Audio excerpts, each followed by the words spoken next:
हम कहते हैं इसके अंदर कि भाई sum of the clockwise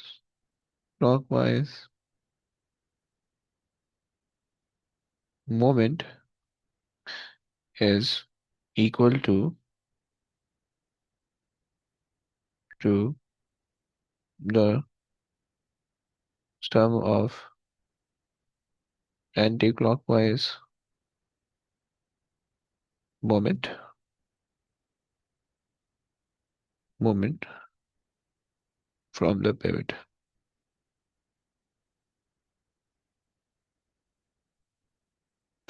right. So be careful, you have to mention the pivot measurement, okay?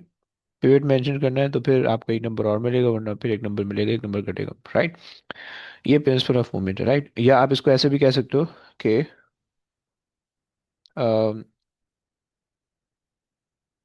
Resultant movement resultant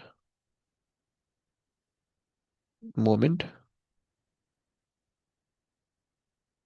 movement in resultant movement is zero, right? सही। ये आप ये भी कह सकते हो, right? And this is the second condition for the system to be in equilibrium, right? कभी कभार वो इक्विलिब्रियम की दो कंडीशन भी पूछ लेते हैं, बहुत दफा कॉमन क्वेश्चन है। सही है, सो आपको दो चीज़ें क्या बतानी होंगी? एक चीज़ हमें ये बतानी होगी कि resultant force should be zero and resultant moment should be zero, right? So this is the second condition, right? मैंने इसका जो दो कंडीशन थी वो मैंने फोर्सेस के चैप्टर में लिखवा दी हुई ऑल दो, राइट? यहाँ भी खैर मुझे ये तो बताने थे, ये मैंने बता दी, अच्छा। अब जो है प्रिंसिपल ऑफ मोमेंट तो हमारे पास हो गया, सही है।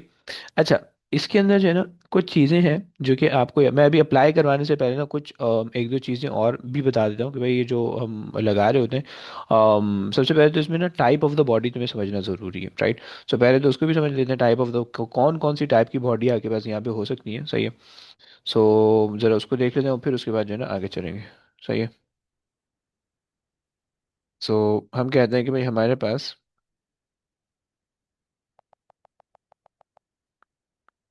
Uniformly,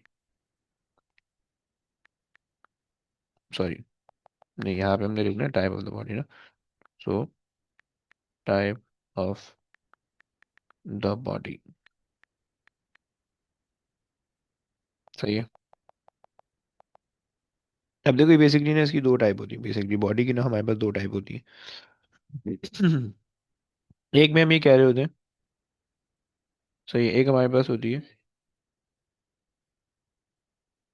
uniformly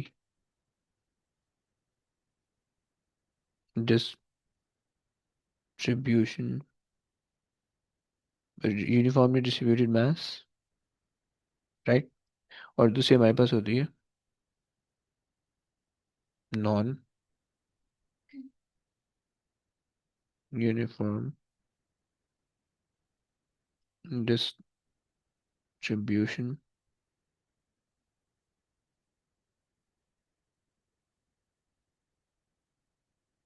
non uniform distribution of mass, right? अच्छा, ये uniform non uniform distribution of mass और ये बॉडी का क्या मतलब है? मतलब ये कि भाई तुम्हारे पास जो ये सेटअप था ना, अगर मैं ऊपर वाला सेटअप जो मैंने बनाया हुआ था, अगर मैं ऊपर से नीचे लेके आऊँ, सही है? सो ये जो मैंने बनाया हुआ था, सही है। अब इसके अंदर जो है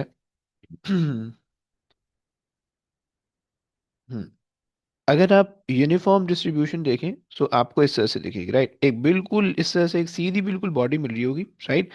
कि जिसके अंदर जो है ना, आप अगर उसको एग्जैक्ट दो जगहों से कट करोगे, सो वो एग्जैक्टली हाफ के अंदर जो है ना वो डिस्ट्रीब्यूट हो जाएगी, राइट? अगर आप उसको दो जगहों से कट करोगे, so it will just break into half, right? और वो हाफ के अंदर जो है ना वो डिस्ट्रीब्यूट हो जाएगी और आपको बिल्कुल हाफ हाफ अलग हो जाएगा, हाफ अलग हो जाएगा, राइट? ये आपके पास होगा। अच्छा जनाब, खैर। सो ये हमने बता दिया, और दूसरी जो बॉडी हमारे पास होगी नॉन यूनिफॉर्म डिस्ट्रीब्यूशन, उसके अंदर ऐसा नहीं होगा, सही? उसके अंदर जो है वो हाफ अलग नहीं होगा, यानी जब आप यानी जब आप उसको हाफ करोगे ना, तो कुछ के अंदर ज़्यादा मास आ रहा होगा, कुछ के अंदर कम मास आ रहा होगा, राइट? अच्छा जी, जरा इसको अगर हम देखें, ये रिकॉर्ड मुझे कुछ गलत लग रहा है, wait.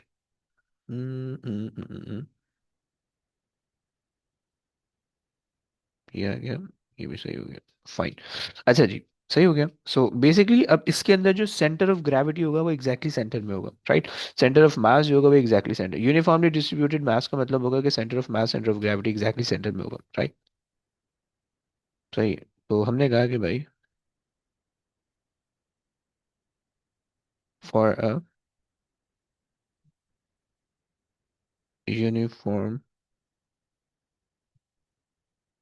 distribution distributed mass, the center of weight, okay, the center of weight and center of mass lies in the center, in the center, right। ये आपके पास हो जाएगा। अच्छा जी, सही हो गया। सो ये पहले पहली बात होगी, सही।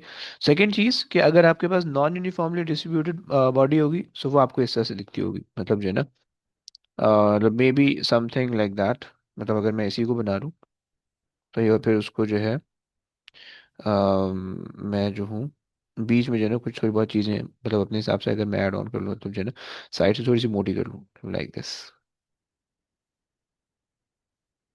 सही है। ये हो गई, सही। ये आपके पास नॉन यूनिफॉर्म, अब इसको बेसिकली पूरी कलर कर दो तो फिर आपके पास है ना, अब ये आपके पास जो है ना नॉन यूनिफॉर्म डिस्ट्रीब्यूशन हो जाएगी, राइट। मतलब अगर आप इसको सेंटर से कट करोगे, सो ये जो है ना आपके पास सेंटर में ये चीज़ लाई नहीं करी होगी, यानी जो इसका वेट होगा वो सेंटर में लाई नहीं करा होगा, राइट। अच्छा, वेट हम बेसिकली कंसिडर क्यों कर रहे हैं, क्योंकि भाई अगर तुम किसी भी पॉइंट को पिवट ले रहे हो, राइट, किसी भी पॉइंट को अगर तुम पिवट ले रहे हो, सो वेट वेट भी तो कोई काम कर रहा होगा ना, जिस बॉडी पे तुमने सारी चीज़ें हैंग की हुई है उस बॉडी का अपना भी तो कोई वेट होगा, राइट। तो उस बॉडी का वेट भी तो तुम्हें कंसिडर करना है, राइट। सो इस वजह से जो है ना हम पिवट को जो है ना वो कंसिडर करें, राइट। तो खैर अच्छा जी, आ जाए। सो इसको हम लेके चलते हैं आगे। और हमने कहा कि भाई यहाँ पे जो है ना सेंटर ऑफ मास और सेंटर ऑफ ग्रेविटी दोनों जो है ना वो सेंटर में नहीं होंगी। एक बात, दूसरी बात ये है कि भाई जो इसके अंदर जो है ना तुम्हें सेंटर ऑफ मास और center of gravity, center of weight, इनकी इनकी डेफिनेशन आनी चाहिए, सही है, तो उसको भी देख लेते हैं। आ जाए, ये ना साथ साथ में कवर होता रहेगा। अच्छा जी, हम कह रहे हैं कि भाई यूनिफॉर्म, ओके। सो हम कहेंगे कि भाई center of weight, center of gravity, basically center of gravity and center of mass will be shifted to a side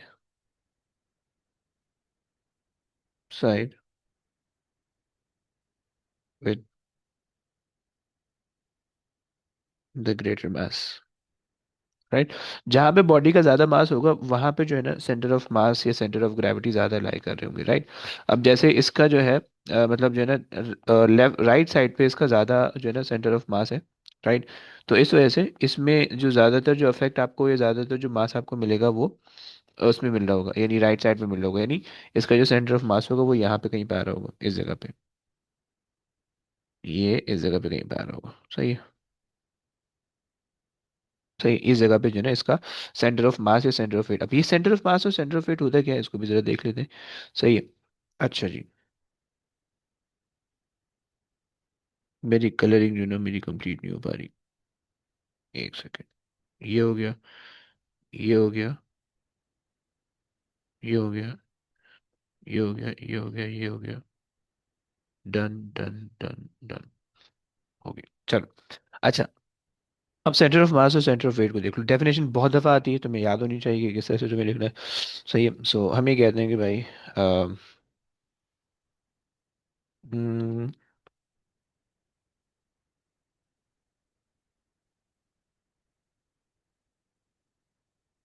okay, सही है।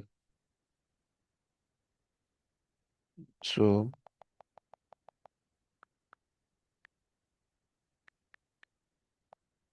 सेंटर ऑफ मास, सही है। अच्छा जी, सो सेंटर ऑफ मास के अंदर बच्चों हम ये कह रहे होते हैं कि भाई हमारे पास जो है ना, a point in the body, okay, where the where all of the mass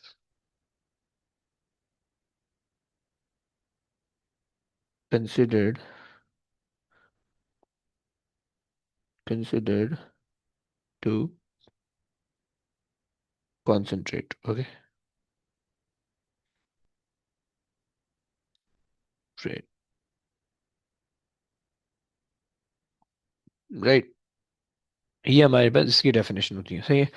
याद रखना कि इसके अंदर जो है ना मास कहीं भी मास एक्ट नहीं करता, सही है, क्योंकि मास हमारे पास स्केलर क्वांटिटी है, राइट।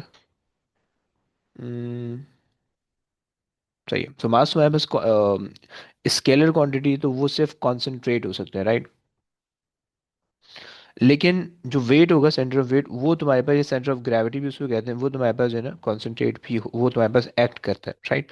वो तुम्हारे पास किसी एक पॉइंट से जो है ना एक्ट कर रहा होगा, सही है, सेंटर ऑफ वेट, जीएसटी, सही है। सो हम ये कहते हैं कि भाई it is a point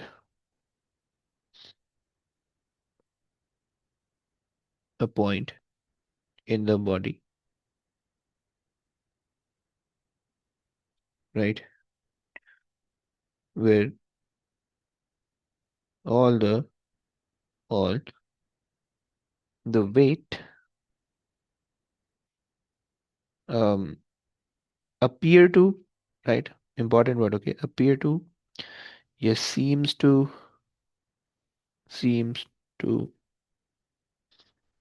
uh seems to, yeah, considered to act from, right, yani a point in the body from where all the weight of the body seems to consider to act, right। you have to write the word act, क्योंकि wait है ना, तो wait में तुम act लिखते हो, direction होगी तो कोई ना कोई एक्शन का वो होगा, सही है। लेकिन जो तुम्हारे पास मास होगा उसके अंदर जो है वो तुम्हारे पास सच नहीं होगा, राइट। खैर ये दो चीजें हो गई। अच्छा जी, अब इसको यूटिलाइज कैसे करना है, एक और चीज़ है, उसको भी हम कर लेते हैं, फिर उसके बाद हमारे पास ये चैप्टर ही कंप्लीट हो जाएगा, फिर उसके बाद जो है ना डायरेक्ट इसकी चीज़ें देखते रहेंगे, सही। और वो हमें वैसे है कपिल, राइट, बस वो आखिरी चीज़ है, टू ऑफ द कपिल, एक सेकेंड। सो हम कहते हैं,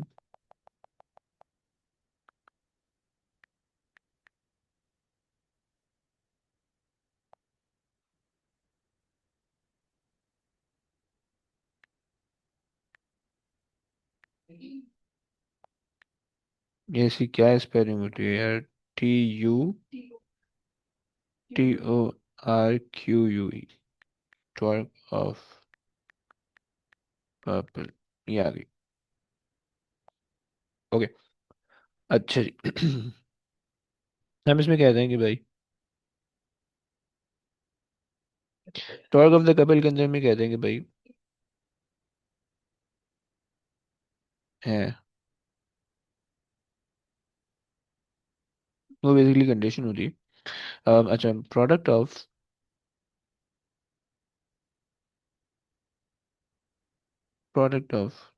फोर्स, या product of one of the force कह दो, of one of the force, okay, and perpendicular perpendicular distance between the force,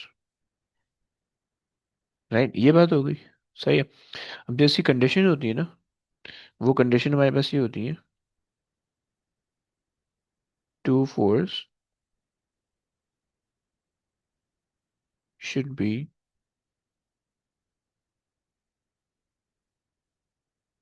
should be anti parallel to each other, anti parallel.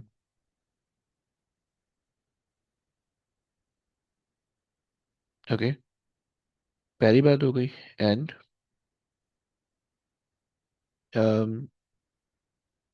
To force should be equal in magnitude, right? In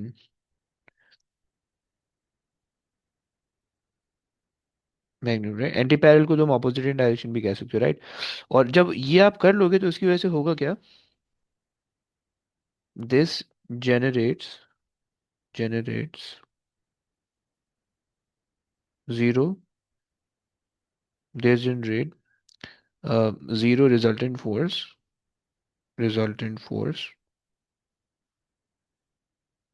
right? Resultant force zero कर देगा, but जो resultant torque होगा that will not be zero, right? Is that clear? Resultant force तो zero हो जाएगी, but resultant torque तुम्हारे पास zero नहीं होगा इस केस के अंदर, सही? थोड़ी सी जगह बना दें, इसको पूरा कर लेते हैं। बस ये आखिरी चीज इस चैप्टर की, ये चैप्टर इसके बाद कंप्लीट हो गया। सही है। सो मुझे जो है, एक सेकंड मैं इसको ना अच्छे तरीके से लिख देता हूँ। दिस जनरेट सर बोले। सर ये equal in magnitude opposite direction, sir ये इसका कोई लिंक है थर्ड लॉ ऑफ नहीं मोमेंटम भाई, से? नहीं नहीं, वो एक ही बॉडी पे अच्छा। लग रहा है ना भाई, वो तो थर्ड लॉ ऑफ मोशन में तो अलग अलग बॉडी ओके, होनी हाँ, टू चाहिए। बॉडीज। यहाँ तो एक ही बॉडी है। सो ये zero resultant force, zero resultant force, okay, and zero resultant moment. चलो बस ये हो गया कंप्लीट, सही। अब मैंने इसके जो है ना क्वेश्चन करवाने हैं, सही। अच्छा, प्रॉब्ली शायद मैं कल ही क्लास में टेस्ट ना लूँ, मैं शायद संडे को कर दूँ टेस्ट, क्योंकि जो है ना मुझे कल इसके थ्योरी के क्वेश्चन मैं सोच रहा हूँ करवा लूँ, ताकि जो है ना ये चैप्टर और अच्छा हो जाए। सही है। सर क्या हुआ? सर, किस चीज़ का टेस्ट है सर? यार मोमेंटम का है और फोर्सेस का है। सही, दो चैप्टर लेटेस्ट के, सही। सही है। तो ये खैर, आओ। अब इसके क्वेश्चन, अभी मैंने इसके सिर्फ एमसीक्यू करवाने, और उसके बाद जो है ना फिर थ्योरी पे लेके आएंगे तुम लोग को, ये 2020 तक है कुछ इसके जो है ना। सर टॉर्क का डेली लाइफ एग्जांपल क्या हो सकता है? यार कार का स्टेयरिंग जो होता है, अब गाड़ी का बेसिकली जो है ना, ये आपको दिखता है इस तरह से, मुझे यहाँ बना देना चाहिए, ये बेसिकली ना इस तरह से दिख रहा होता है कि आपको जो है, अगर लेट से आपके पास कोई वो है, कोई स्टेयरिंग आप अज्यूम कर लें, सही है। और तो ये आपके पास आ गया स्टेयरिंग, सही है। और अब आपने क्या किया, एंड स्टेयरिंग बेसिकली जो है ना सेंटर से पिवटेड है, सही है। सो आपके पास ये आ गया सेंटर, आपने सेंटर से स्टेयरिंग को कर दिया पिवट, राइट? सही, ये सेंटर से पिवट हो गया, सही है। एंड अब आपके पास क्या होगा कि ये जो डिस्टेंस है ये जो डिस्टेंस है, राइट? और यानी ये पूरा डिस्टेंस, राइट? ये पूरा डिस्टेंस आप जरा सोचें। एंड यहाँ पे दो फोर्सेस आ रही है, राइट? एक फोर्स लेट से आपने यूं लगाई, सही, और एक फोर्स आपने यूं लगाई, सही। So this is F, this is F, right? दोनों की वैल्यू सेम होनी चाहिए, सही है। So one of the force, कोई भी एक फोर्स लोगे, perpendicular distance between the force, right? अब देखें इसके अंदर जो है वो हमारे पास, लेट से तुम्हें कभी कभार जो है ना इस पूरे का डिस्टेंस दिया हुआ होता है, सही, कभी कभार तुम्हें इस पूरे का डिस्टेंस दिया हुआ होता है, लेट्स से एक्स की फॉर्म में, सही है। और ये भी एक्स की फॉर्म में दिया हुआ है, राइट? अब तुमसे क्या कहता है कि भाई इसमें रिजल्टेंट मोमेंट निकाल दो, ऑब्वियसली बात है, तुम्हें रिजल्टेंट फोर्स तो दिख रही है कि जीरो है, राइट? क्योंकि एक फोर्स ऊपर लग रही है, एक फोर्स नीचे लग रही है, तो रिजल्टेंट जीरो है। लेकिन रिजल्टेंट मोमेंट जीरो नहीं है, क्योंकि जब तुम इसको मूव करोगे, सो यहाँ से यू जनरेट होगा, यहाँ से यू जनरेट होगा, सही। रिजल्टेंट मोमेंट जीरो हो जाएगा, रिजल्टेंट मोमेंट नहीं, रिजल्टेंट फोर्स जीरो हो जाएगी। रिजल्टेंट मोमेंट अगर तुमने निकालना है तो रिजल्टेंट के लिए क्या करोगे कि तुम्हारे पास जो है F into x, right, plus f into x, दोनों एक ही डायरेक्शन में घुमा रहे हैं, राइट? सो ये तुम्हारे पास बन जाएगा two F x, right? Two F x, right? ये आपके सर पास आ एक गया। एक डायरेक्शन में कैसे घूम रहे हैं दोनों? क्योंकि वो भाई भी दोनों, क्लॉकवाइज है, वो भी क्लॉकवाइज है। नहीं ना, देखो ये यूं घूमेगा और ये यूं घूमेगा, समझ लो। तो क्लॉकवाइज हो ना दोनों? हाँ ना, तो इसी में बोल रहा हूँ एक ही डायरेक्शन में। Okay okay. मोमेंट मोमेंट एक ही डायरेक्शन में, फोर्सेस अलग अलग हैं। ओके, सही है। अच्छा देखो ये एक केस है, राइट। कभी कभार जो है ना, अब देखो इस फॉर्मूला रट्टा नहीं लगाना होता है इसका, राइट। देखो वो हमें बीच का डिस्टेंस चाहिए, कभी कभार ना वो बीच का डिस्टेंस जो है वो डी की फॉर्म में देते हैं, लेट से, राइट। अब अगर डी को यूज करके तुम सॉल्व करोगे, so f into d by two, right, plus f into d by two, right. इस केस के अंदर भी तुम्हारे पास क्या आ जाएगा, रिजल्टेंट मोमेंट। इस केस के अंदर तुम्हारे पास आ जाएगा एफ डी ओनली, राइट। अब कोई डी बाई टू नहीं आ रहा, राइट। सो इसी वजह से ये सिर्फ एक मैंने सॉर्ट ऑफ आसानी के लिए ये चीज़ मैंने बताई हुई है जहाँ पे, राइट। लेकिन जनरली ये है कि आपने बस ये ध्यान में रखना है कि ये जो डिस्टेंस है ये दिस मैटर्स, राइट। क्लियर? हाँ जी, यस। आ जाए। सर साइकिल की पेडल में भी लग सकती है ना, ये केस अप्लाई हो सकता है। हाँ उसके अंदर भी कर सकते हैं। अच्छा जी, अब देखो तुम्हारे पास जो है ना ये क्वेश्चन है, सही है। अब क्वेश्चन के अंदर तुमसे कह रहे हैं कि वेट, पेस्ट, इसको छोटा कर लेते हैं ताकि जो है ना एक ही पेज पे बहुत सारे क्वेश्चन आ सके। सही, ओके। अब देखो तुम्हारे पास ये क्वेश्चन है, सही है। तुम्हें इस क्वेश्चन के अंदर क्या क्या चीज़ें दी हुई है। तुम्हें सबसे पहली चीज़ नॉन यूनिफॉर्म रॉड दी हुई है, राइट। नॉन यूनिफॉर्म रॉड का मतलब है कि सेंटर ऑफ ग्रेविटी जो है वो सेंटर में नहीं है, सही है, सेंटर में नहीं है, सेंटर ऑफ वेट सेंटर में नहीं है, राइट। और मास में 100 ग्राम दिया हुआ है, सही है। लेंथ हमें 50 दी हुई है, सही है, supported by the chain in the mid point. अच्छा देखो it held in the equilibrium, right. अगर तो वो प्रिंसिपल ऑफ मोमेंट पे होगा तो उसके लिए वो वर्ड इस्तेमाल करेगा equilibrium, supported, balance, right, not moving, not और नॉट रोटेटिंग, कुछ भी इस तरह का वर्ड इस्तेमाल करेगा, राइट। यानी जो है ना तुम्हारे पास अगर ये जो प्रिंसिपल ऑफ मोमेंट अगर फुलफिल हो रहा होगा तो तुम्हारे पास ये वर्ड इस्तेमाल हो रहे होंगे, राइट। अच्छा जी, सो खैर जब तुमसे तुमसे ये वर्ड इस्तेमाल करेंगे, सो अब तुमसे कह रहे हैं कि भाई the centre of gravity is D distance from the left hand side, सही है। Determine the value of the D, right. तुमसे ये कह रहे हैं, सही। अब देखो तुम्हें बेसिकली ये देखना है कि भाई कौन कौन सी फोर्सेज हैं, राइट। एक फोर्स हमारे पास ये है जो कि डाउनवर्ड लग रही है, सही है। एक फोर्स हमारे पास सेंटर ऑफ ग्रेविटी है जो कि इधर लग रही है, ये भी यहाँ पे डाउनवर्ड लग रही होगी, कोई अपवर्ड फोर्स नहीं है, राइट। पिवट तुम्हारे पास है ये वाला, राइट, क्योंकि तो इसने सपोर्ट किया हुआ है यहाँ से, right, this is supporting point, right. So ये जो है वो यहाँ से यूँ घुमाएगा, ये यहाँ से यूँ घुमाएगा, ऐसे ही होगा। हाँ जी। और इन्होंने कहा हुआ है कि भाई ये मिड पॉइंट से लगा हुआ है, राइट, तो इसका मतलब होगा कि this is going to be 25, ये 25 हो जाएगा, सही। So clockwise equals to anti clockwise अगर हम करें, सही है। सो हमारे पास जो है ना ये 60 इंटू 25, सही है। और ये हो गया एंटी क्लॉक, ये हो गया clockwise, right, is equals to, सही है। ये वाला जो डिस्टेंस है मैं मान लेता हूँ, लेट से एक्स मान लेता हूँ, राइट, एक्स, सही, एक्स मान लेता हूँ। और फोर्स मुझे पता है कि इसकी 100 ग्राम है, सही, 100 ग्राम, 100 का वेट है बेसिकली, सही है। 9.81 दोनों जगह से मल्टीप्लाई करूंगा तो कैंसिल आउट हो जाएगा, राइट। तो अभी मैं नहीं कर रहा हूँ, सही है। और इज इक्वल मल्टीप्लाई बाय मैंने जो है ना एक्स कर दिया, सही है। सही, सॉल्व कर लेते हैं तो 60 इंटू 25 डिवाइडेड बाई 100, सही, इज इक्वल टू एक्स, सही है। सो मेरे पास जो ये आ गया वो मेरे पास आ जाएगा, कितना आ रहा है, 15 15 आ रहा है, राइट। 15 मेरे पास आ गया ये वाला डिस्टेंस, राइट। आ जाएगा। सही है, सो वो 10 बन जाएगा, सही है, क्योंकि पूरा 25 था, वेरी गुड, सही है, चलो। अच्छा जनाब, मेरे पहले जो है ना मैं थोड़ी थोड़ी सी कैलकुलेशन करवाना चाह रहा हूँ ताकि जो है ना सेंस बन जाए। अच्छा जी, ये आ गया है, ओके, ये कर लेते हैं।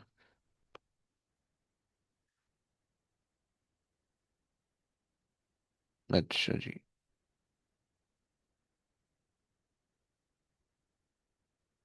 आज हमें कोई रीड कर ले, हानिया रीड कर लेगी, हानिया रीड कर लेंगे please. A, a sharp sign weighing 75 Newton hangs from a frame attached to a vertical wall. The frame consists of a horizontal XY and a rod YZ that is at an angle of 30 degrees to the horizontal rod XY is attached to the wall by a hinge at X and has length 0.5 meters. Assume that the weight of the rods are negligible. What is the horizontal force exerted by the wall on rod XY? हाँ जी। दो rods हैं, एक XY और एक YZ,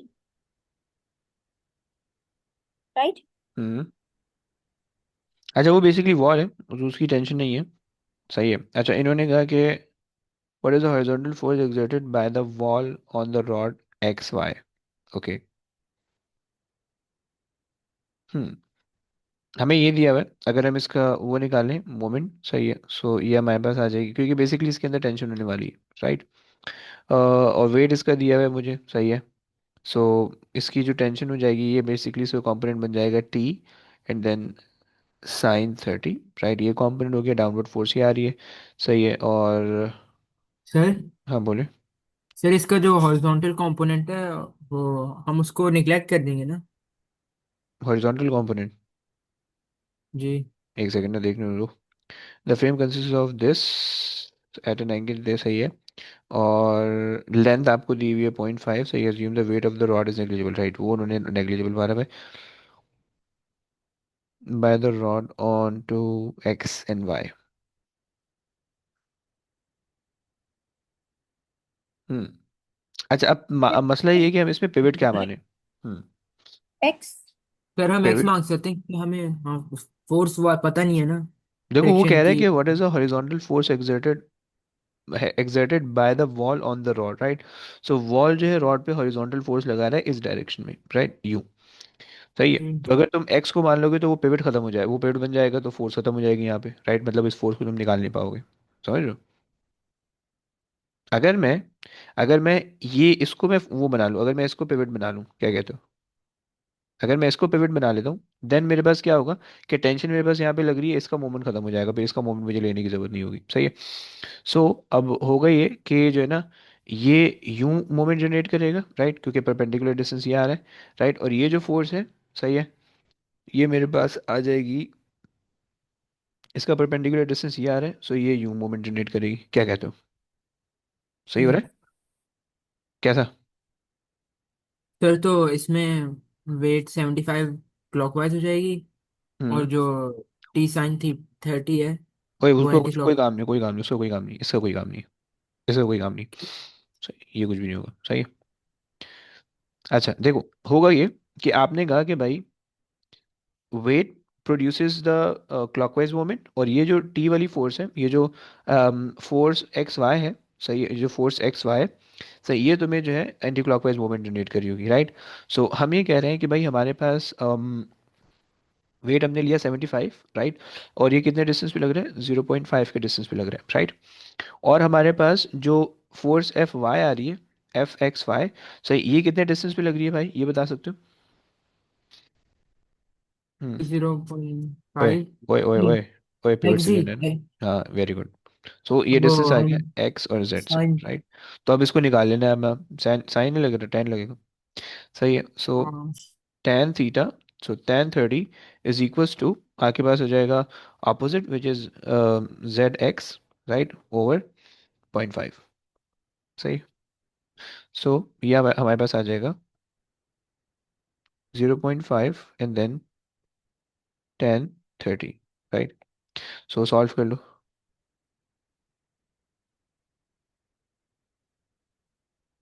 sir लेकिन मुझे समझ में नहीं आया हमने टेंशन फोर्स में क्यों डिसरिगार्ड कर दिया। क्योंकि ब्रो वो पिवट पिवट पे लग रही है ना, टेंशन पिवट पे लग रही है ना। तो टेंशन पिवट पे लग रही है, तभी आपने T sin 30 को भी निगलेक्ट कर दिया। हाँ जी जी भाई, कॉस को भी साइन को भी दोनों को निगलेक्ट कर दिया। सर तो फिर जो फोर्सेस लगी हैं वो एक तो 75 वाली है हम्म और दूसरी मुझे समझ नहीं आ रही। एक सेकेंड, पहले आंसर तो बताओ। 130। 130 आ रहा है, 130, सही है। देखो सीन ये है, ये जो टेंशन लग रही है ये तो डायरेक्टली कनेक्टेड है पिवट से, राइट। तो इसको हम इग्नोर कर रहे हैं, इसलिए इसको ले ही नहीं रहे। क्लियर हो गया, ये बात समझ में आ रही, पहली बात ये समझ में आ रही, यस, क्विक, कहा, जी। सही है। दूसरी चीज कि जब हमारे पास, मैंने तुम लोग को बताया था कि जहाँ पे अगर जैसे ये कनेक्टिंग पॉइंट है, राइट, तो ये इसके अंदर पुश हो रहा होगा, राइट, क्योंकि तुमने इसको होल्ड किया हुआ है ना, तो यहाँ से एक फोर्स इधर को लग रही होगी, क्योंकि अगर तुम टेंशन को देखो, टेंशन के दो कंपोनेंट बन रहे होंगे ना, एक ये कंपोनेंट बन रहा होगा टेंशन का, एक ऊपर वाला कंपोनेंट बन रहा होगा, राइट। तो उसकी वजह से क्या कर रही होगी, टेंशन फ्रेम को इनवर्ड वॉल के अंदर पुश कर रही होगी, राइट। और एक रिएक्शन फोर्स होगी जो कि वॉल जो है वो रॉड पर लगा रही होगी, राइट, गेटिंग, सही है? और वो इस डायरेक्शन में होगी, राइट। और हमने कहा था कि रिएक्शन फोर्स हमेशा परपेंडिकुलर होती है, तो हमने इस डायरेक्शन में लगाई। और हमने कहा कि भाई ओके, फोर्स आ गई और परपेंडिकुलर डिस्टेंस ये आ गया। क्लियर? समझ आया?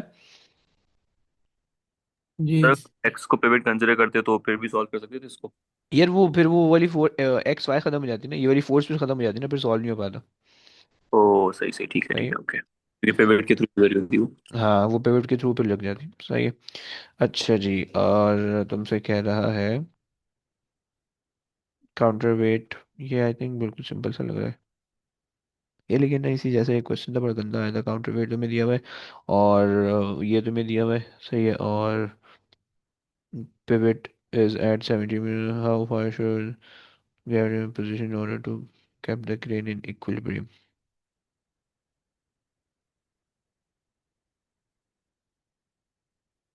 छोड़ो, ये नहीं करते, ये मुश्किल लग रहा है। कर लेते आओ, कर लेते। मुश्किल लग रहा है, नहीं हो पा रहा मुझसे।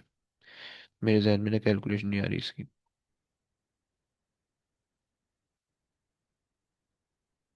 आज भी रीड कर लो, मतलब मैं रीड कर लो भाई। Okay sir. A crane uses a counterweight to stop it from toppling over when lifting a load. As shown, the counterweight has a mass of 5,000 kg. The crane is required to lift a load of 12 kilonewton, and the horizontal distance from the pivot to the load is 17 meters. How far from the pivot should the center of gravity of the counterweight be positioned in order to keep the crane in equilibrium? हाँ,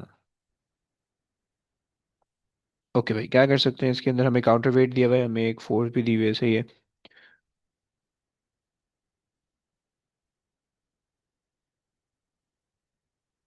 sir हम equation बनाएंगे। Counter wait हमारे दिए हुए हैं। सही है। और load, horizontal distance from the pivot to the load is this much. Okay, how far? Anti अच्छा क्लॉकवाइज ही कर लेंगे तो हो जाएगा ये। अच्छा, काउंटर वेट का बे लो, तो मसला ही नहीं कोई। हम्म। अच्छा जी, ओके। सो लेकिन एक प्रॉब्लम प्रॉब्लम प्रॉब्लम है नहीं। सो 5000 सही है, इंटू 9.81। सही है। और इंटू जो भी डिस्टेंस है, right, is equals to 12 exponent 3, right, into 0.17। सही है। सो डी आपके पास आ जाएगा, कितना आ रहा है भाई? ठीक सर।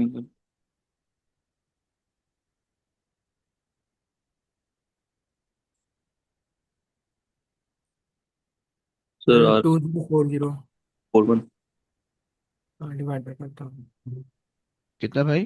2 3 पॉइंट। 0.408 ए जीरो वाला। Point four okay. Okay, A नहीं आ रहा वैसे, सी आ रहा है इनका। 0.4, 4 पॉइंट, वही चीज़ आ रही है, लेकिन क्यों? सर आपने 17 मीटर्स को 0.17 क्यों किया? अच्छा, 17 मीटर ही है। सही है। आपसे सी आ रहा है आंसर 4.16। तो 5000 को 9.81 से क्यों मल्टीप्लाई किया? ब्रो वो केजी था ना, तो हमें उसको वेट तो बनाना पड़ेगा ना। मास तो मोमेंट जनरेट नहीं करेगा, वो तो फोर्स ही नहीं है। समझ रहे आप? ओके। अच्छा जी। और ये थोड़ा सा मुश्किल लग रहा है मुझे। अच्छा, इधर रीड कर लो भाई। ये आ गया, पेस्ट। एक सेकेंड। हाँ जी। A uniform rectangular board is supported by a frictionless pivot at its center point P. Two forces act in the plane on the of the board. Force F acts on corner Q, and force 2.5 F acts on corner R. The perpendicular distance between the line of action of force F and point P is 20 centimeter. The board is in equilibrium. What is the area of the board? हम्म क्या करेंगे?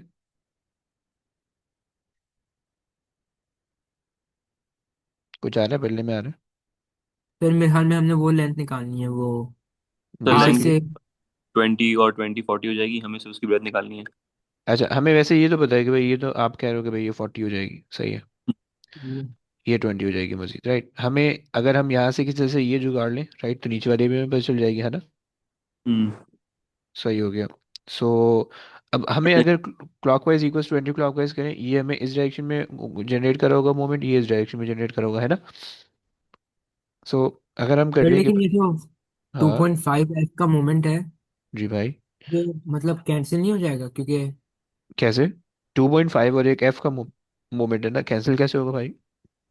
Sir मतलब P और F और मतलब अगर हमने P को assume किया हुआ है तो परपेंडिकुलर तो नहीं हुई। क्या चीज? ओए, परपेंडिकुलर ये वाला डिस्टेंस लेना बच्चा, ये वाला डिस्टेंस। 2 एफ के लिए ये वाला अच्छा डिस्टेंस अच्छा। लोगे ना, क्योंकि ये तो नहीं हाँ ले सकते, पैरेलल हो जाएगा ना। पिवट से बस आपने देखना है कि पिवट से परपेंडिकुलर क्या बन रहा है, सही। एफ से एफ तुम्हारा कैंसिल हो जाएगा, सही है। सो 20 सेंटीमीटर डिवाइडेड बाय 2.5 कितना बनेगा? ये हो ये जाएगा 4 8 बन जाएगा। 8 आ रहा सही है, ये 8 सही आ गया। सो इसका मतलब है कि नीचे वाला हो जाएगा सही। 16। है। सही। ये भी 8 हो जाएगा, सही है। अच्छा जी, अब तुम्हारे पास जो है ये 40, ये हो गया 40 टाइम्स 16 करोगे कितना बन जाएगा? 640। 16 640, फाइन। चलो ये आ गया। अच्छा जी, ये एक 2002 में क्वेश्चन आया था, फिर उन्होंने अभी ऐसा दिया एक क्वेश्चन, ये कर लेते हैं। ओके, हम ना रीड कर लेंगे क्या? एक सेकंड। अरे आ जा भाई, पेस्ट। जी। A uniform rod of length 200 centimeter is freely pivoted at point P. The rod is held horizontally in equilibrium by a 60 Newton weight that is attached to the rod by the string passing over a frictionless body. What is the weight of the rod? अच्छा जी, एक बदतमीजी हो रही है, पता नहीं क्यों। Okay, खैर। सो हमें जो है यूनिफॉर्म रॉड है, सेंटर ऑफ ग्रेविटी जो है एग्जैक्टली सेंटर में होगा, सही है। और इन्होंने वेट बता दिया, एवरीथिंग बता, वेट नहीं बताया, वेट निकालना है, एवरीथिंग बता दिया इन्होंने, राइट। अच्छा जी, सो अगर ये 60 न्यूटन है तो तुम्हें पता है कि अच्छा कोई चीज़ मूव नहीं कर रही है, सही है, एवरीथिंग इज फ्रिक्शनलेस है, passing over the small smooth pulley, सही है, पिवेटेड है और इन्होंने इक्विलिब्रियम पे, राइट। सो अगर ये 60 न्यूटन की डाउनवर्ड है, सो टेंशन भी ऊपर 60 न्यूटन की आ रही होगी। क्यों, क्या मसला है? एक सेकंड यार, क्या बदतमीजी कर रहे हैं यार ये।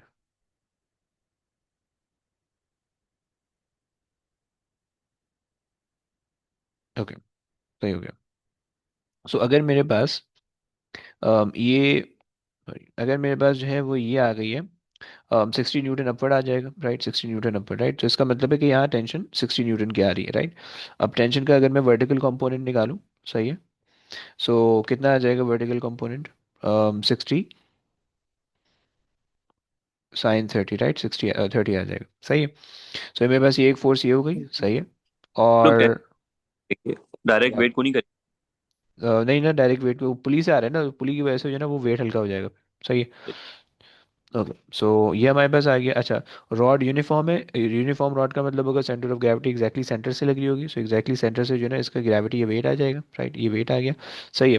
अच्छा, अब पिवट से तुम्हें सारे डिस्टेंसेस लेने, राइट। अगर 200 है, सही है, सो 40 निकाल दो यहाँ से, यहाँ पे ये 100 होगा, ये 100 वाला मार्क होगा, राइट। सो ये वाला जो डिस्टेंस हो जाएगा ये 60 हो जाएगा, राइट, ये 60 हो जाएगा। और ये पूरा जो हो जाएगा, ये पूरा जो हो जाएगा ये हो जाएगा 160, राइट, 160, राइट, ये हो गया, सही है। डिस्टेंसेस पता चल गए, सॉल्व कर लो। सो वन अरे सिक्सटी डिस्टेंस से इंटू तो चले गए। क्या चीज़? हाँ 40 सही है। सही है। सो 160 इंटू 30, मैं भी सेंटीमीटर को कन्वर्ट नहीं कर रहा हूँ, इसके अंदर सेंटीमीटर मीटर में बहुत ज़्यादा कन्वर्जन नहीं ज़रूरत पड़ती है, सही है। तो 160 इंटू 30, सही है, साइन 60 साइन 30 से निकाला है, सही, इज इक्वल्स टू कन्वर्जन आ जाएगा इसमें। क्या चीज़? कन्वर्जन। कन, सही आंसर आ जाएगा। देखो वो देखना होगा आपको, क्योंकि अगर जहाँ पे दोनों तरफ सेंटीमीटर सेंटीमीटर आ रहा है तो सेंटीमीटर खुद ही बहुत कैंसिल हो रहा होता है, राइट, तो उससे फिर आपको ज़रूरत नहीं पड़ती, राइट। जैसे अब यहाँ पे ये 60 सेंटीमीटर के अंदर था, राइट, और ऊपर जो है ना वो 160 सेंटीमीटर के अंदर तो कैंसिल आउट हो रहा है, राइट, इसलिए मैंने नहीं लगाया। सो वन ज़ा टू ज़ा और ये आ गया 80 ज़ा, सही। अच्छा जी, आ जाए, आगे चलते हैं। ये हमने कर लिया है। और अच्छा जी, torque must be applied in order to maintain the equilibrium। अच्छा चलो देखते हैं, मुश्किल क्वेश्चन है और को मुझे दिखता है। अच्छा, डबल पिवट वाला है, ये कर लेते हैं। अब देखो इसमें जो है इस क्वेश्चन के अंदर तुम्हें उसने डबल पिवट दिया है, राइट। अब देखो पिवट तुम चाहे कितने भी लगा लो, राइट, उससे कोई फर्क नहीं पड़ेगा। तुम चाहे तो तुम अपनी तरफ से भी पिवट कंसिडर कर सकते हो, अज्यूम कर सकते हो, इससे भी कोई फर्क नहीं पड़ेगा, right. So it's up to you कि अगर आप अपनी तरफ से पिवट कंसिडर कर लें, आप अपनी तरफ से कर लें, नो इशू, राइट। उनका दिया हुआ मान लें, उनका दिया हुआ मान लें, कोई इशू नहीं, राइट। सो मैं खैर, रीड कर लूँ। कर लें भाई। A uniform horizontal footbridge is 12-meter long and weighs 40,000 newtons. 4,000. It rests on two supports X and Y. As shown, a man of 600 newtons is a distance of 4 meters from support X. What is the upward force on the footbridge from support X? हम्म। अच्छा जी, sir तो pivot. Support pivot किसको बनाया पहले तो ये बताओ। Sir Y। Y. Okay, X क्यों नहीं बनाया? सर क्योंकि क्योंकि वो पूछ रहे हैं ना सही, अपवर्ड गुड फोर्स हो ऑन गया, द फ्रॉम सपोर्ट। गुड हो गया, सही है। अच्छा जी, और इन्होंने वेट दिया हुआ है, सही, वेट भी हमें दिया हुआ है, so हमें वेट पता है। एक सेकंड। हमें वेट पता है, डाउनवर्ड एग्जैक्टली सेंटर से होगा, राइट, यहाँ से एग्जैक्टली 6 से होगा। सही है, और वेट हमारे पास आ गया 4000, राइट। सपोर्ट वाई को हमने पिवट बना लिया, यहाँ से फोर्स होगी अपवर्ड, राइट। सो अब तुमने क्या कर दिया, 4000 into 6, right, is equals to 4 into, और what is upward force on the foot bridge from x. सही है, so f x, right. So into 6 divided by 4, right. So 4 से 4 कैंसिल हो जाएगा, 6000 आ जाएगा। 6000 क्यों नहीं आंसर भाई? अरे यार, sorry sorry, my bad, my bad. Wait wait wait wait wait wait wait wait wait. भाई मैन, बंदे बंदे को हमने इग्नोर कर दिया, माजरत। बंदा भी तो है, बंदा। तो बंदा हमारे पास आ रहा है 600 का, सही है। बंदा भी अच्छा खासा गुनाहगार है, तो हमने ले लिया। अच्छा जी, सो 400, राइट, इंटू, ये आ गया 6 प्लस, ये हमारे पास है 600 into 4, right, and whole thing divided by, अच्छा जी, और फिर यहाँ पे force which is F B, so F Y, sorry F x, right. और डिस्टेंस क्या होगा एफ एक्स का? 12 हो 12। जाएगा, वेरी गुड। तो सॉल्व कर लो। सर इस पे जो जो पिवट है उस पे हमेशा हमेशा जो फोर्स होती है वो अपवर्ड्स लगती है, या फिर इसने सिर्फ बोला हुआ है क्वेश्चन में तभी हम कंसिडर कर रहे हैं उसको? देखो, पिवट हमेशा अपवर्ड फोर्स लगाता है, सही है। सही है। इन दोनों पिवट पे हमेशा अपवर्ड फोर्स लगेंगी, और ये बाकी फोर्स नीचे लगेंगी, राइट। सर हम्म। सर जैसे अगर मतलब क्वेश्चन हमसे मतलब उस जगह की हमने अगर पिवट कहीं एज्यूम किया है और अगर क्वेश्चन मतलब उस जगह का फोर्स मांगे तो हमें फिर चेंज करना चाहिए ना अपना पिवट। पिवट, हाँ जी, क्योंकि पिवट नहीं, वैसे एक और काम उसको भी कर सकते हो, मैं बता दूं, मैं उसी पे आ रहा हूँ, उसी पे आ रहा हूँ, पहले ये निकाल दूँ, उसी पे आ रहा हूँ। A 2200. 2200, twenty Yes. सही, सही है, 2200। अच्छा, अब क्वेश्चन ये है कि भाई अगर तो लेट से आपने इसकी इसकी फोर्स निकाल दी 2200, राइट। अब अगर मैं आपसे पूछूं कि भाई एफ सपोर्ट वाई पे कितनी फोर्स होगी, तो आप क्या बता सकते हो मुझे? मोमेंट के अलावा, मोमेंट की कैलकुलेशन के अलावा बताना है। सेम फिर सर। किस पर फोर्स 2200. उसके ऊपर 2200 भी 2200। है, ऐसा होगा। और कैसे देख के बोल रहे हो तुम लोग?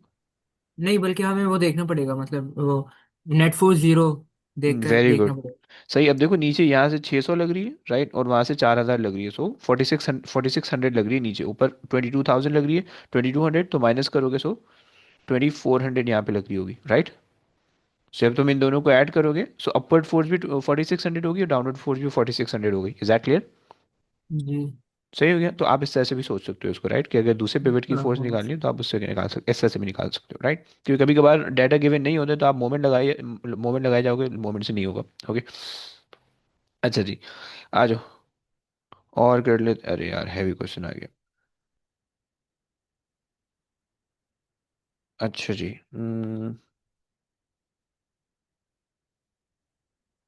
आ जाओ भाई, मुजम्मिल भाई रीड कर लेंगे। The vertical forces that the ground exerts on a stationary van are shown. The van is 2.5 meters long with the wheels at distance of point 0.6 meters from the front of the van and zero point 0.4 from the rear of the van. What is the horizontal distance of the van's center of gravity from the front of the van? Okay, so क्या मुझे wait of the van बता सकते हो? क्या मुझे wait of the van बता सकते हो? Sir 60,000 plus 9,000। जी sir. 16000 plus 9000, very good. So क्योंकि जितनी फोर्स ऊपर लग रही है बेसिकली वो फोर्स नीचे लगने की वजह से वो फोर्स ऊपर लगी होगी, राइट। सो 25,000, वेरी गुड, हो गया, सही है। अच्छा जी, इन्होंने कहा कि from the front of the fan, तो हमारे पास ये आ गया पिवट, राइट, ये आ गया पिवट, राइट। एंड अब आपने कैलकुलेशन करनी है वेट, अब आपने निकालना है कि एग्जैक्टली वेट कहाँ पे होगा, और आपको पीछे वाली चीज़ पता है, राइट। सो 9,000, राइट, इंटू कितना डिस्टेंस है, 1.5 प्लस 1.5 है, बस सही। 9,000 into 1.5, right, is equals to weight which is 25,000, सही है, इंटू आपको नहीं पता कोई भी डिस्टेंस है D, right. So 9,000 into 1.5 divided by 25,000, right. So zero से जीरो कैंसिल कर दें।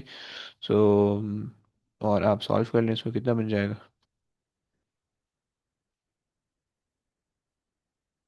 0.54।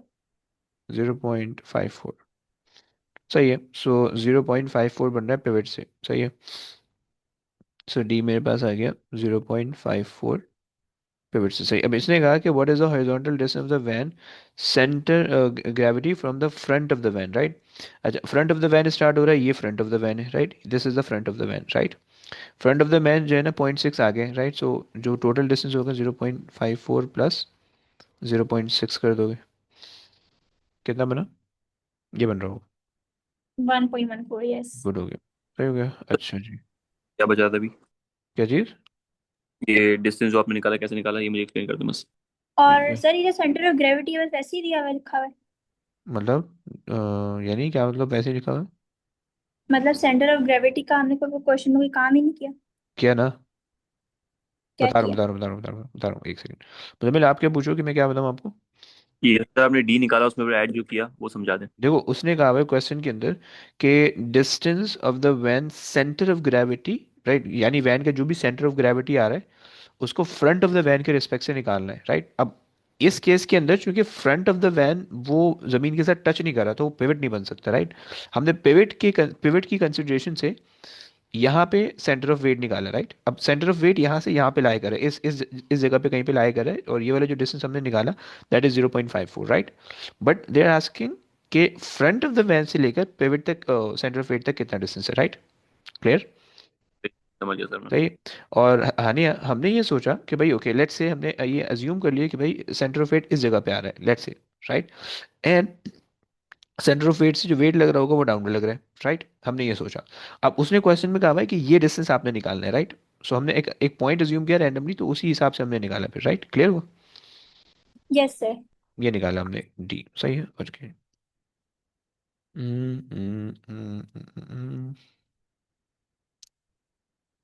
अच्छा जी, ये इसकी पता नहीं शायद हमने कल काम किया था नहीं किया था, अच्छा जी। अब ये बेसिकली हमारे पास जो है ना कपल के क्वेश्चन आते हैं, सही, इस तरह का होता है। सही है, जरा ये भी देख लो, बेल के ये देखने की जरूरत नहीं है, बस इसको ऐसे ही कॉपी पेस्ट कर दे, वहाँ पे सॉल्व हो जाएगा, कॉपी पेस्ट करते करते। सही, अब देखो इसके अंदर तुमसे क्या कह रहे हैं, क्वेश्चन के अंदर तुम्हें एक डिस्क बना के दी हुई है, राइट, और तुम्हारे पास जो है ना दो वो आ रहे हैं, सही है, एक सेकेंड, सही है, तुम्हारे पास जो है ना दो फोर्सेस आ रही हैं, ओके। सो अब आपके पास दोनों ऑपोजिट डायरेक्शन के अंदर आ रही हैं, सही। इन्होंने कहा है कि minimum torque of this much must be applied to the lid of the jar for it to open, right. And what is the minimum force, right. अब मिनिमम जो टॉर्क बनेगी तुम्हारे पास वो क्या बनती है, तुम्हें याद होगा कि रिजल्टेंट टॉर्क इसमें क्या हो जाएगी, one of the force times the perpendicular distance between the force which is going to be 8 centimeter, right. लेकिन यहाँ पे कन्वर्ट कर लेना, ओके, 8 एक्सपोनेंट -2, राइट, क्योंकि आगे जाके कहीं कैंसिल आउट होने होगा नहीं, राइट। और रिजल्टेंट मोमेंट उसने हमें बता रखा है इतना, डिवाइडेड बाय, तो हमने 8 एक्सपोनेंट -2 लगा दिया, सो तुम्हारे पास आ जाएगा 2.5 और 250, सही। सर हाँ जी भाई अगर बोले। हम वो मतलब इक्वेशन बनाए हाँ जो बनाने। F D is equal to F D, hmm, मतलब clockwise is equal to anti clockwise, तो भी 2.5 ही आएगा ना? Is equals to F D क्यों करोगे, नहीं मतलब क्लॉकवाइज एक एंटी क्लॉकवाइज तो कोई है नहीं ना, सिर्फ सारे बेसिकली सारी एंटी क्लॉकवाइज है, क्लॉकवाइज तो कोई है नहीं ना।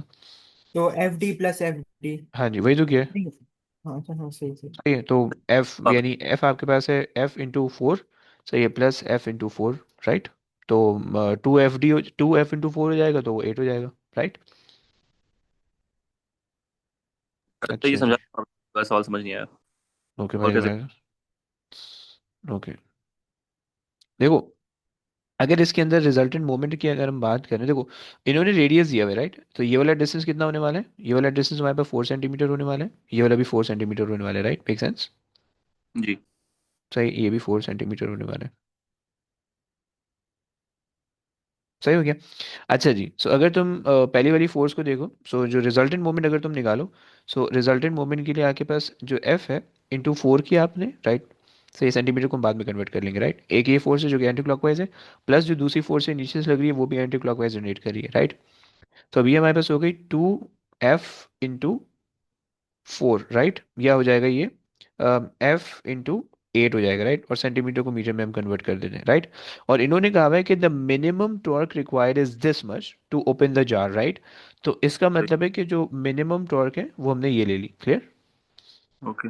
बस ये कॉन्सेप्ट है। अच्छा जी, ओके। आ जाओ भाई, बॉडी बिल्डिंग कर लेते हैं थोड़ी सी। इसके अंदर बस जो है ना, हाँ आज हमने जल्दी क्लास स्टार्ट की है। एक दो क्वेश्चन बस मुझे और कराने हैं जो कि थोड़े मुश्किल मुश्किल है, उसके बाद बाकी तुमसे मैंने होमवर्क देने तो वो तुम्हें करने होंगे। सही है, एक सेकंड देना जरा, मैं ये केवल क्वेश्चन मुझे करवाना है, और मैं अभी कोई सिर्फ कैलकुलेशन वाले करवा रहा हूँ, इसको तुम छोड़ देना क्योंकि स्प्रिंग कॉन्स्टेंट्स के अंदर आ रहा है, वो भी हमने नहीं पढ़ा है। सही, और अभी ये बेकार बेकार क्वेश्चन है, सही, ये तुमसे हो जाएंगे, बेकार बेकार क्वेश्चन है सारे, ये सारे बेकार बेकार क्वेश्चन है। ये थोड़ा सच्चा क्वेश्चन है लेकिन ये तुम खुद करोगे, ये मुश्किल क्वेश्चन था। और अच्छा जी, ये कर लेते हैं। इस क्वेश्चन में भी ना शायद मुझे एक प्रॉब्लम होता है, वो प्रॉब्लम पता सर नहीं। हमने अभी क्वेश्चन जितने किए हैं मतलब ये यही आते हैं ना? मतलब कहाँ पे ये आता है भाई, उसके अलावा भी कोई आ सकते हैं। नहीं नहीं, मैं कहने का मकसद है कॉन्सेप्ट हमने कवर कर लिया ना जो मुश्किल था। वो सारा हो गया उसमें, और कुछ भी नहीं बचा है। तो ये क्वेश्चंस भी मतलब वो मुश्किल ही थे ना? जी जी भाई, क्यों अभी लग नहीं रहा मुश्किल। नहीं। अरे उस्ताद बैठा है ना साथ, वरना फिर उस्ताद का क्या फ़ायदा होगा। अकेले में करोगे फिर बताना कि मुश्किल था आसान था, अभी थोड़ी पता चलेगा। क्योंकि अभी तुम्हें कुछ सोचना नहीं पड़ रहा ना। जी। ठीक है, ये सारे क्वेश्चन मैंने सोच के रखे हुए पहले से, रट्टे लगाए हुए, मुझे पता है इनके आंसर में ये आना चाहिए। कोई आंसर गलत आ जाता तो फिर मैं रुक जाता हूँ कि यार ऐसा क्यों नहीं आ रहा। तो खैर ये सारा मेरा होमवर्क था जो मैंने करके रखा है। अब तुम लोग करो, तो जब तुम लोग करोगे तो तुम लोग का अंदाजा होगा। अच्छा जी, ये क्वेश्चन आ गया। और अभी इसके ना, अभी मुझे असल में ना इसकी थ्योरी के क्वेश्चन भी है, थ्योरी के क्वेश्चन मैंने इसको अलग से क्लास में करवाने के लिए क्लास में, इसीलिए मैं सारे जो है ना ये एमसीक्यू के क्वेश्चन करवा रहा हूँ। और अच्छा जी, ये वाला तो लाजमी करवाएंगे। सही है। अच्छा जी, आ जाए। बस ये तकरीबन 5-7 क्वेश्चन है। सही है, आई विश कि अगर हो जाता है तो सही है, नहीं होता तो फिर प्रॉब्ली इसको फिर हम कल की क्लास में रख लेंगे या फिर, लेकिन कोशिश करते हैं हो जाए। बाकी बाकी ये आसान है, ये हम कर चुके हैं, बाकी तकरीबन हो चुका है, हो गया भाई, चलो डन। अब ये मैंने एमसीक्यू की वर्कशीट भेजी हुई है, ये तुम लोग बाकी खुद अटेम्प्ट करोगे, ओके। आ जाओ, इस क्वेश्चन को देखते हैं। पहला क्वेश्चन, अच्छा जी, ये वाला ज़रा देख लो भाई, बॉडी बिल्डिंग वाला कौन कर रहा है। हानिया रीड कर लेंगे please. A man holds a 100 Newton load stationary in his hand. The combined weight of the forearm and the hand is 20 Newton. The forearm is held horizontal as shown. What is the vertical force F needed in the biceps? Okay, pivot दिख रहा है। Pivot ये जो बोले तो, कोनी जो कोनी। Sir, yes yes. अच्छा जी, यार ये फिर बदतमीजी कर रहे हैं, देखो एक सेकंड। ओके, सही, ये हमारे पास पिवट आ गया, राइट। दो फोर्सेस है हमारे पास, राइट। सो एक सेकंड, सही है, हाँ दो फोर्सेस हमारे पास है, सही है।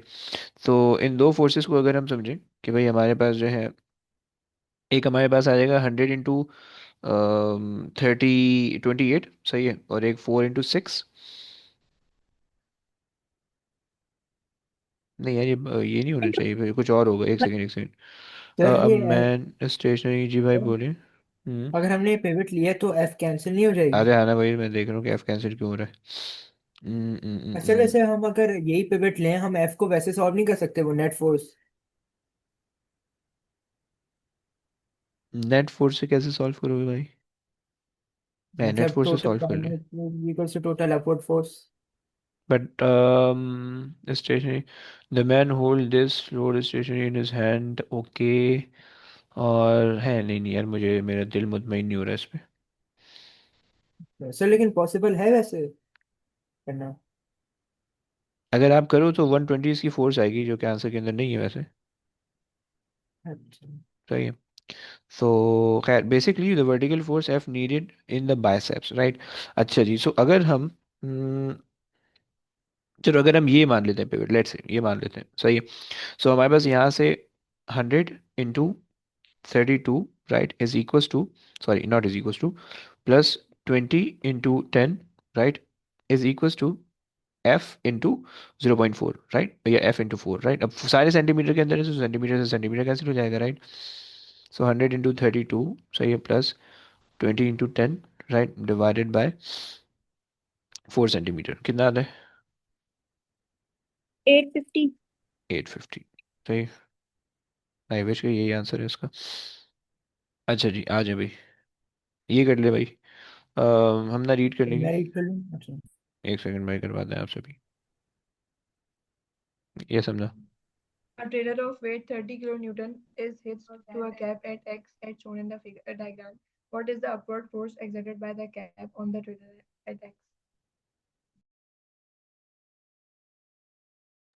अच्छा जी, cab on the trailer at X, सही है। पिवट क्या मान लें? Sir wheel. दूसरा व्हील से जो साइड वाला है, लेफ्ट वाला। लेफ्ट वाला, okay. What is the upward force exerted by the cab on the trailer at X, okay. So basically, अच्छा जी, लेकिन यार इसमें ना मसला पता है क्या है, हमारे पास, चलो मान लेते हैं, ओके, ये हमारे पास आ गया, सही है। पिवट आ गया, सो 30 kN एक्ट कर रहा है कहाँ से? 10 मीटर से, राइट। और इज इक्वल्स टू, जो ये ऐड कर रहा है, ये 20 से ऐड कर रहा है, एफ एक्स, राइट। सो 0 से 0 कैंसिल हो जाएगा, एंड 30 डिवाइड बाई 2 15 बन जाएगा। सही, ऐसे ही बन रहा है। चलो, हो गया। अच्छा जी, ये कर लेते हैं। अच्छा, ये वैसे ना मुझे थोड़ा सा, चलो कर लो, तुम रीड कर लो, क्या नाम है तुम्हारा? A ruler, hmm, a ruler of length 0.3 meter is pivoted at its center. So, the equal and opposite forces of magnitude 2 newtons are applied to the end of the ruler, creating a couple as shown. What is the magnitude of the torque of the couple on the ruler when it is in position shown? Force और distance चाहिए, right. अच्छा देखो, उसने कहा है कि ruler of the length, length बता दिया आपको, फाइन, सही है। टॉर्क, हमारे पास रिजल्टेंट टॉर्क निकालनी है, राइट। सो क्या करेंगे? सर हमें मतलब पहले रिजॉल्व करना पड़ेगा ना वेक्टर्स में। ओके, यस, हमें बेसिकली वर्टिकल फोर्स चाहिए, राइट। हमें इसका ये वाला कंपोनेंट रिक्वायर्ड है, राइट। इसका हमें ये वाला कंपोनेंट रिक्वायर्ड है, राइट। अगर वो 50 है, कितना हो जाएगा भाई? 40 हो जाएगा, क्योंकि टोटल 90 होना चाहिए, सही है। सो 2, और ये 40 को तुम कॉस लगा दोगे, सही है। So cos 2 cos 50, sorry 40, 2 cos 40, एक फोर्स आ गई, राइट।